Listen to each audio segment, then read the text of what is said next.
शीर्षक छोटी बहू की भक्ति और एक दुष्ट पुरोहित का षड्यंत्र। एक प्रेरणादायक पौराणिक कथा। नमस्कार प्रिय भक्तों और आदरणीय दर्शकों, हर हर महादेव। आज हम आपके लिए लेकर आए हैं एक ऐसी कथा जो न केवल आपके मन को छू जाएगी बल्कि आपके जीवन में भी नई सोच और आध्यात्मिक शक्ति का संचार करेगी। ये कथा है ईमानदारी, भक्ति, षड्यंत्र और अंततः सत्य की जीत की। लेकिन उससे पहले एक विनम्र निवेदन। गरुड़ पुराण में कहा गया है कि जो व्यक्ति किसी कथा या शिक्षा को बीच में छोड़ देता है उसे उसका पूरा लाभ नहीं मिलता। इसलिए कृपया इस कथा को पूरा सुनिए। आपके जीवन में ये एक नई ऊर्जा और आशा का संचार कर सकती है। एक समय की बात है, एक छोटे से गांव में सुभाष नाम का एक धनवान व्यापारी रहता था। वो अनाज का व्यापार करता था, किसानों से सस्ते दाम पर अनाज खरीदता और बड़े व्यापारियों को महंगे दाम पर बेच देता।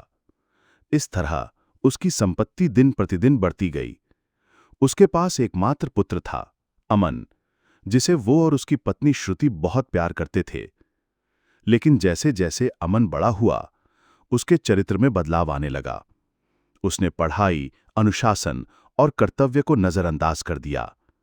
उसके दोस्त ऐसे थे जो जुए, नशे और वेश्याओं के साथ समय बर्बाद करते थे। धीरे धीरे अमन भी उनके जाल में फंस गया। उसने अपने माता पिता की बातों को नजरअंदाज किया, झूठ बोलकर धन मांगा और जुए में सब कुछ हार दिया।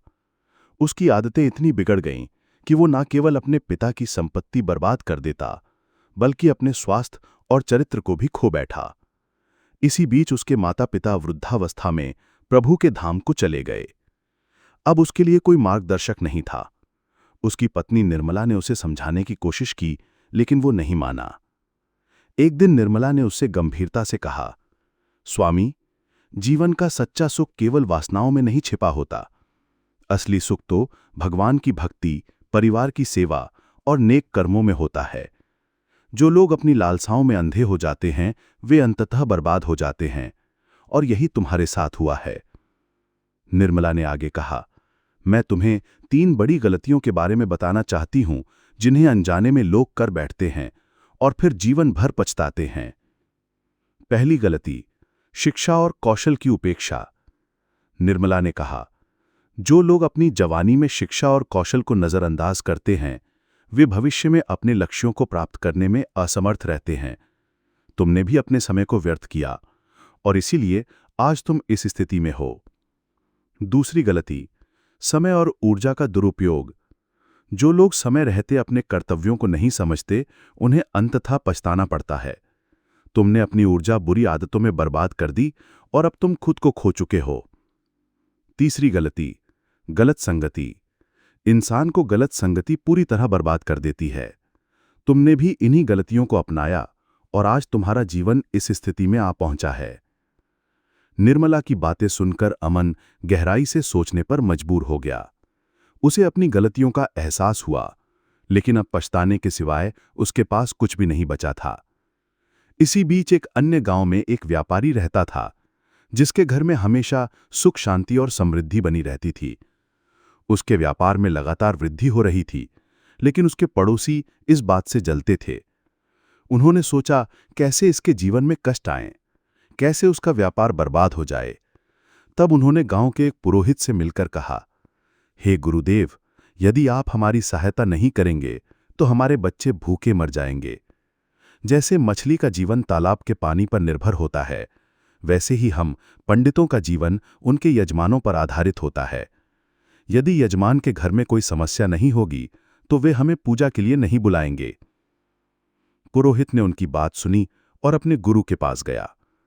गुरु ने ध्यान से सुनकर कहा, तुम चिंता मत करो। व्यापारी के घर की समृद्धि का मुख्य कारण उसकी छोटी बहू है।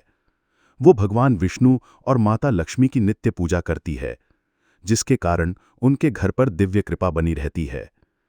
लेकिन एक उपाय है, तुम व्यापारी के घर जाओ और उससे एक पीतल का लोटा मांग लो। जैसे ही तुम ऐसा करोगे, उसके व्यापार में हानि होने लगेगी और घर में कलह शुरू हो जाएगी। पुरोहित ने गुरु की बात मानी। अगले दिन सुबह वो व्यापारी के घर पहुंचा। व्यापारी ने उसका स्वागत किया। पुरोहित ने मीठी बातों में उसे फंसाया और कहा, व्यापारी जी, ये पीतल का लोटा बहुत अच्छा है, क्या आप इसे मुझे दे सकते हैं? व्यापारी मुस्कुराकर बोला, पुरोहित जी, ये तो बहुत छोटी बात है, आप इसे ले जाइए। लेकिन उस लोटे को लेने से पहले व्यापारी की छोटी बहू ने उसमें से पानी निकालकर गौ माता को पिला दिया था। वो बहुत चतुर और वास्तु की जानकार थी। उसे पता था कि ये कोई षड्यंत्र हो सकता है। पुरोहित लोटा लेकर घर आया और बेसब्री से इंतजार करने लगा। लेकिन 20 दिन बीत गए और व्यापारी के जीवन में कोई बदलाव नहीं आया। फिर पुरोहित अपने गुरु के पास गया। गुरु ने दिव्य दृष्टि से देखा और कहा, तुम्हारा षड्यंत्र विफल हो गया। व्यापारी की छोटी बहू ने लोटे के पानी को गौ माता को पिला दिया था, इसलिए उसके घर की समृद्धि बनी रही। गुरु ने आगे कहा, अब तुम व्यापारी की गौ माता मांग लो।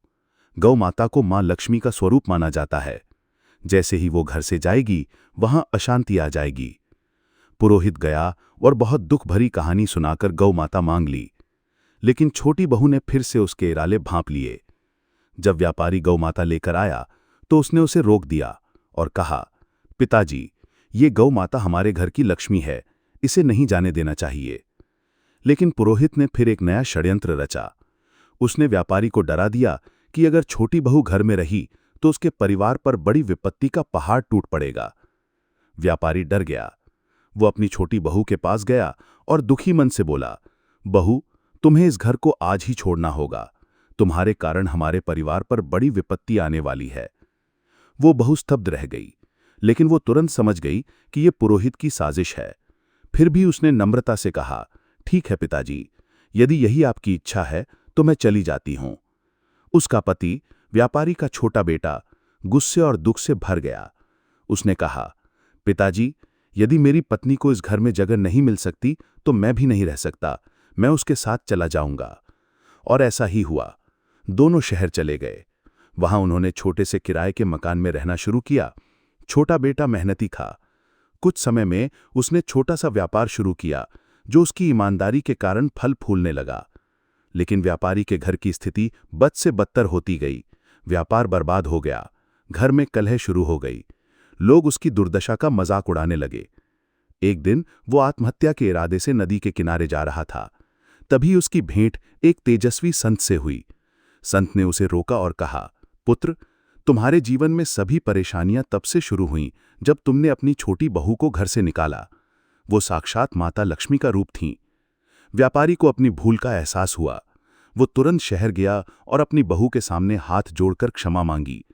बहू, मैंने उस दुष्ट पुरोहित की बातों में आकर तुम्हें घर से निकाल दिया, लेकिन अब मुझे पता चल गया है कि तुम हमारे परिवार की लक्ष्मी हो।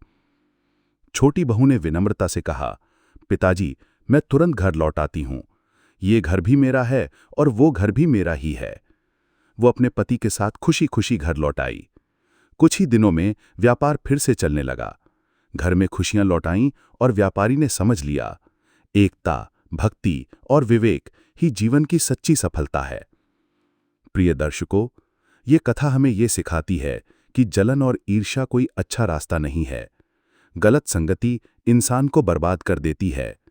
एक धार्मिक और समझदार स्त्री के घर में कभी अभाव नहीं होता और सच्चाई, ईमानदारी और भक्ति का मार्ग ही सबसे श्रेष्ठ है। यदि आपको ये कथा पसंद आई हो तो कृपया इस वीडियो को लाइक करें, अपने परिवार और दोस्तों के साथ शेयर करें और कमेंट में जय श्री राम लिखकर अपनी श्रद्धा प्रकट करें।